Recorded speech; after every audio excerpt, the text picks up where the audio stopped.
Bonjour mes élèves. Notre leçon aujourd'hui concerne le chapitre 10, le réflexe myotatique. Avant de parler du réflexe myotatique, on doit parler. Vous rappelez que les muscles sont responsables de tous les mouvements faits par le corps. Ceux qui sont responsables des mouvements des os sont appelés muscles squelettiques. Si vous observez le schéma ci-dessous, vous remarquez qu'il y en a un mot ou un lexique tendon. C'est quoi le tendon?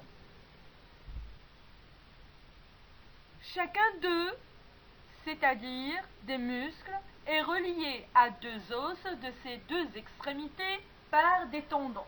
Alors, comme vous voyez bien sur le chemin, le tendon, il relie le muscle aux os. Alors, on remarque deux types de muscles, ou dans deux cas différents. Pas de force, et il y en a une force. Alors, les muscles sont capables d'exercer des forces sur les os par une activité appelée contraction, qui aboutit à la diminution de la longueur du muscle. Tandis que, en absence de contraction, le muscle est relâché et n'exerce aucune force.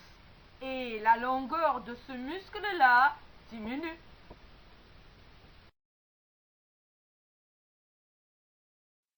Après avoir vu les muscles, on doit voir les rôles maintenant. Les rôles des muscles. Nous avons deux images. Chaque image montre un rôle de ces muscles-là. On commence par l'extension. C'est quoi l'extension? Vous allez regarder bien le schéma.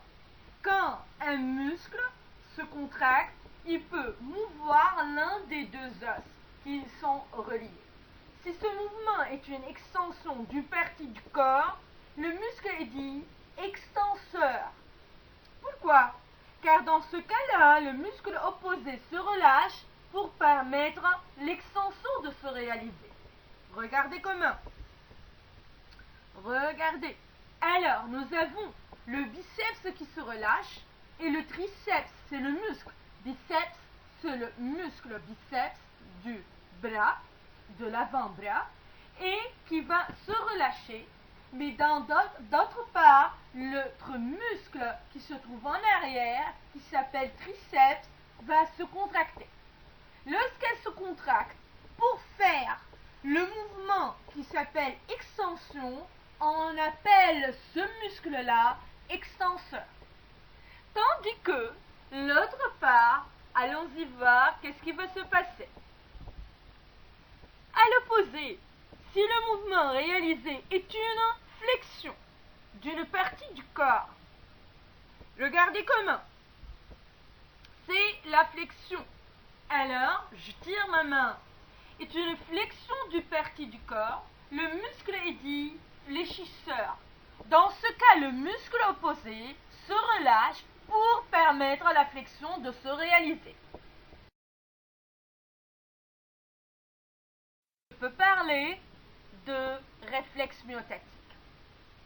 Marcher, se pencher, rester debout sont autant d'activités posturales que le corps humain est capable de faire tout en gardant son équilibre par réflexe. Alors, nous avons ici deux problématiques à poser. La première problématique, comment mettre en évidence ce type de réflexe? Et la deuxième problématique, comment la posture est-elle maintenue? Allez, pensez. Pensez-vous? Il y a des réponses? Allez, on va voir tout en analysant les documents que nous avons dans ce document-là. Allez. Évidence d'un réflexe myotatique. Nous avons deux types de réflexes, réflexe achélien et réflexe rotulien. Au cours d'un examen, d'un examen médical de routine, le médecin, qu'est-ce qu'il va faire? Il effectue parfois un test classique à l'aide d'un petit marteau en caoutchouc. Il porte un léger coup, soit sur le tendon rotulien, comme vous voyez dans la deuxième image, ce qui projette la jambe en avant. Vous voyez comment? En avant. C'est le réflexe rotulien. Mais si cette projection se fait sur le tendon d'Achille, ce qui entraîne l'extension du pied et qui s'appelle le réflexe achillien. Comme vous voyez, remarquez.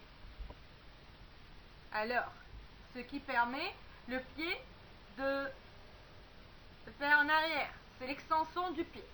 Alors, une anomalie de la réponse, affaiblissement ou bien exagération, est un signal de perturbation du système nerveux. Alors, ces études cliniques qui se font, ils étudient la perturbation du système nerveux.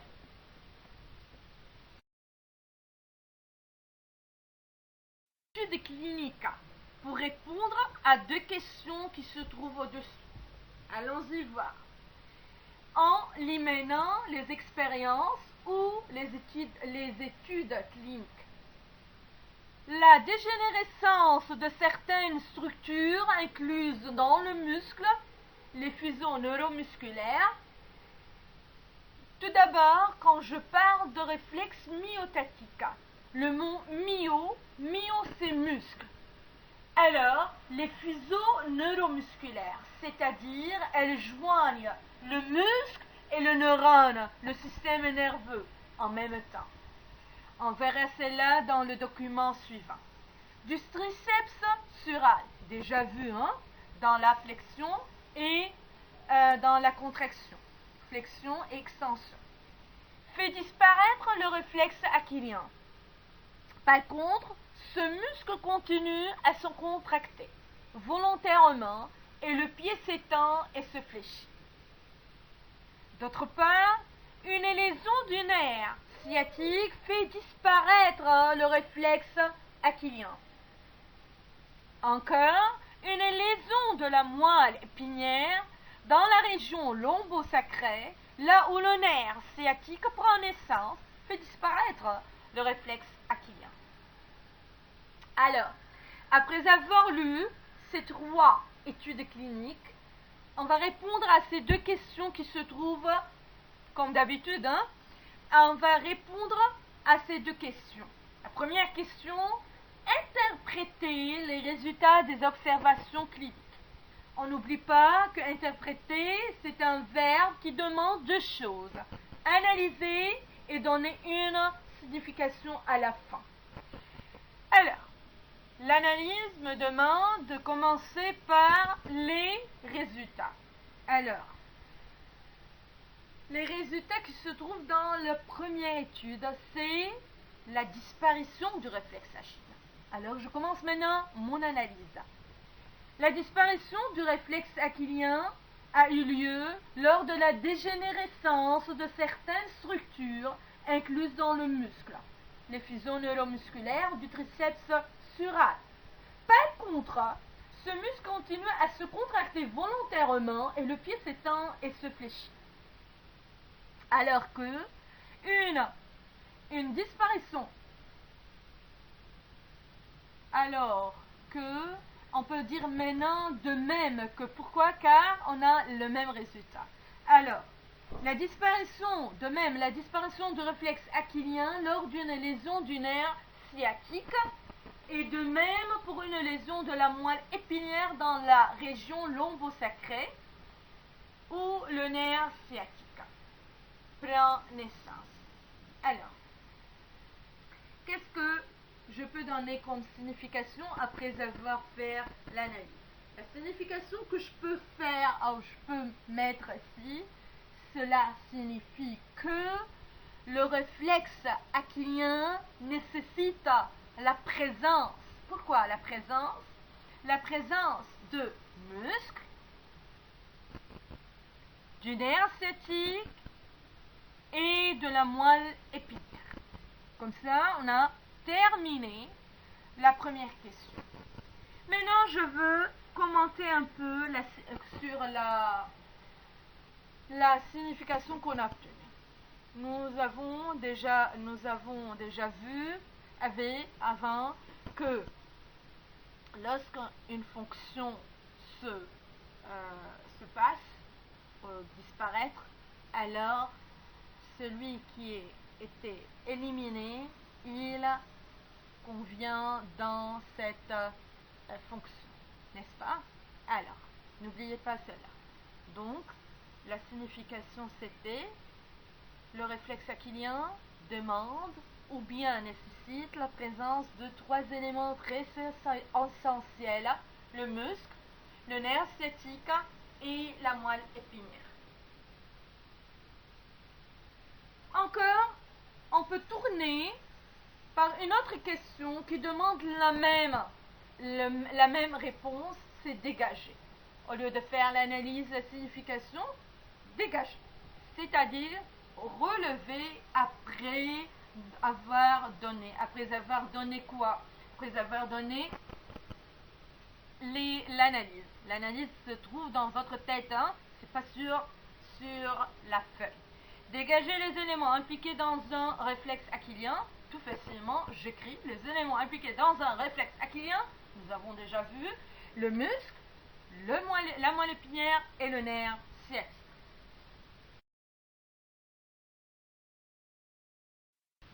C'est comme conclusion très importante car vous allez étudier après le rôle de la moelle épinière, le rôle de nerf sciatique et le rôle de muscle. Ce sont les trois éléments très importants dans un réflexe aquilien.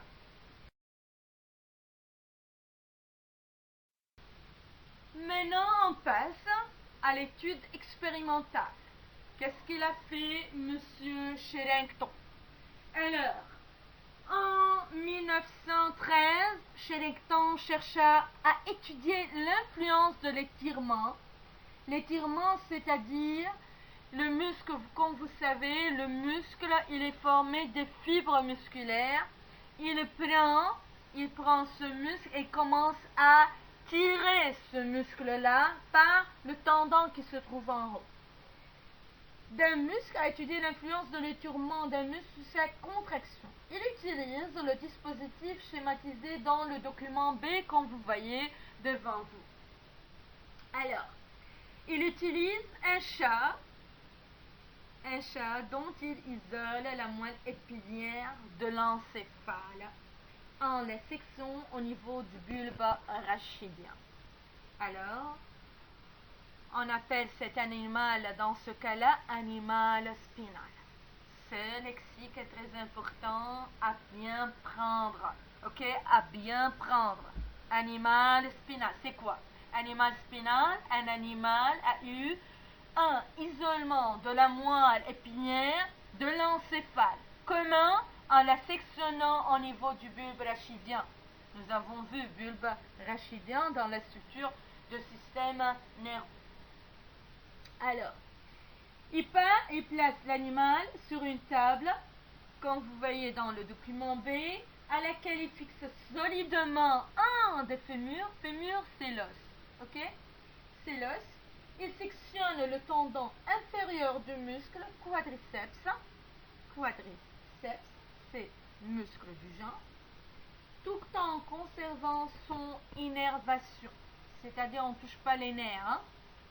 Ce tendon est attaché à un dispositif, comme vous voyez sur le schéma là. Alors, vous voyez bien. À un dispositif d'enregistrement, un myographe. Myographe, indépendant de la table, est placé au-dessous d'elle. En abaissant plus ou moins la table par rapport au myographe, il étire le muscle jusqu'à une valeur maximale de 0,8 cm. L'enregistrement de la tension développée par le muscle lors d'un étirement progressif est donné dans le document C. Vous remarquez le document C. comme d'habitude, chaque expérience, nous allons faire le verbe interpréter. Alors, la question demandée ici, c'est interpréter les résultats de cette expérience. Quand vous remarquez, mes chers étudiants, nous avons combien de graphes? Nous avons 2 graphes. Le premier graphe concernant la variation de la tension en fonction du temps et le deuxième graphe, la variation de l'étirement du muscle encore en fonction du temps. N'oubliez pas qu'on a 2 graphes, 2 termes, c'est pas 2 termes, c'est 2 paramètres, excusez-moi, 2 paramètres différents, alors l'analyse dans ce cas-là doit être commun, doit être simultanée et non plus comparative. Allons-y voir comment vous allez faire l'analyse. Je vous donne 5 minutes. Allez-y.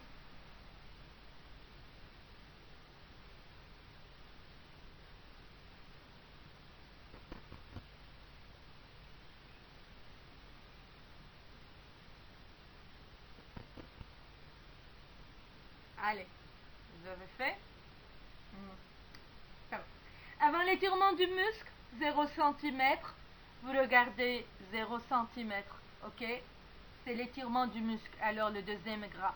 Avant l'étirement du muscle, 0 cm, la tension c'est le premier graphe. La tension du muscle était 0,2, vous savez, hein? 0,2. Vous lisez bien la valeur.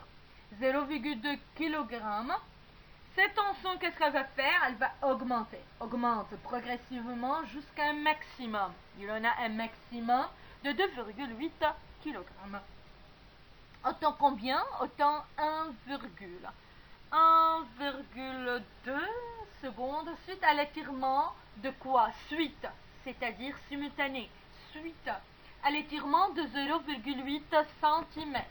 Tandis que cette tension diminue légèrement jusqu'à 2,2 kg au temps égal à 6 secondes, malgré l'étirement constant de 0,8 cm. Alors, quelle est la signification que je peux donner ici? Allez. Nous avons tension, c'est-à-dire la tension de muscle, étirement et étirement du muscle. Quelle est la signification que je peux mettre ici? Tout facilement que le muscle, tension, c'est-à-dire le muscle. Cela signifie que le muscle répond, il répond le muscle, n'est-ce pas? Il répond à quoi? À l'étirement. À l'étirement par quoi? Par une contraction. Alors je répète la signification. Cela signifie que le muscle répond à son propre étirement par une contraction. Ok? C'est la signification.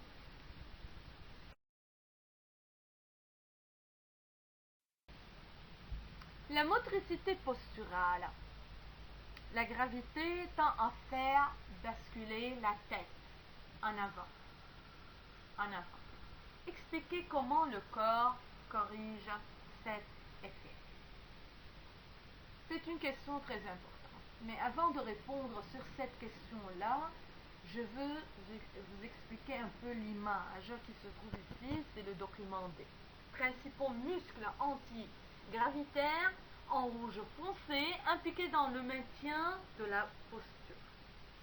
Le réflexe myotatique, mes chers étudiants, est la contraction de muscles en réponse à son propre étirement, comme nous avons dit dorénavant.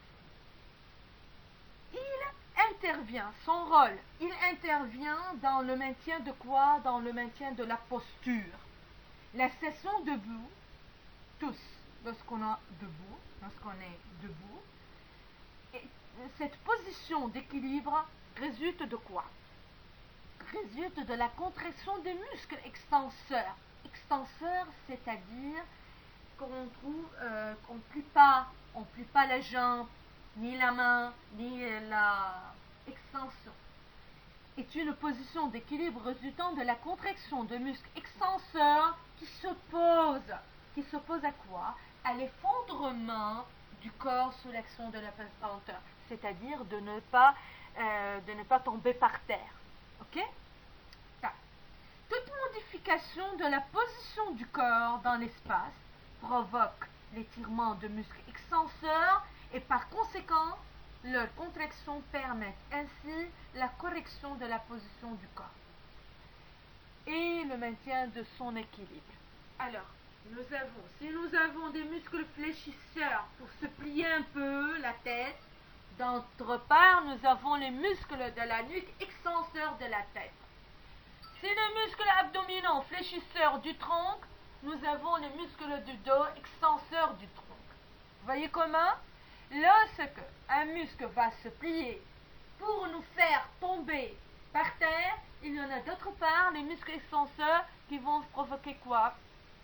La correction de cette posture-là. Alors, je répète la question ici. La gravité tend à faire basculer la tête en avant. Expliquez comment le corps corrige cet effet. 5 minutes pour vous, allez-y répondre.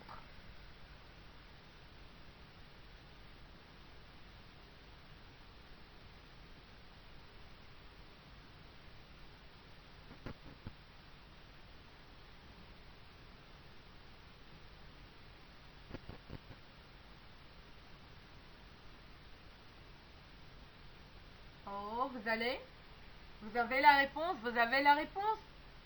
Allez. La gravité tend à faire basculer la tête en avant. Oui. Expliquez comment le corps corrige cet effet. Tout facilement. En réponse à leur étirement sous l'effet de la gravité. Lorsqu'il y a la gravité, la tête qu'est-ce qu'il va faire? Il va tomber, il va se plier en avant, n'est-ce pas? Alors, les muscles de la nuque, quand vous voyez, regardez bien le document D. Regardez. Le muscle de la nuque, extenseur de la tête, se contracte et corrige la position de la tête en le redressant et en la maintenant en équilibre. C'est le secret de la correction de cet effet.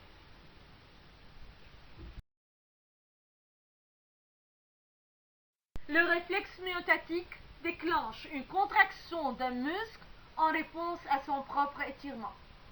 C'est une définition très importante pour le réflexe myotatique et vous pouvez encore utiliser comme signification pour l'expérience que nous avons fait précédemment. Alors, son rôle, il permet le maintien de posture comme nous avons vu maintenant dans l'espace en assurant une contraction légère des muscles. Il s'agit du tonus musculaire. On va voir le tonus musculaire dans le document suivant. Il intervient également dans le rétablissement de notre position suite à un déséquilibre, afin d'éviter une chute par exemple. Le réflexe myotatique est également un outil de diagnostic qui permet de vérifier le bon fonctionnement du système neuromusculaire. Alors, vous avez comme devoir à faire l'exploitation des documents, page 205, et à bientôt.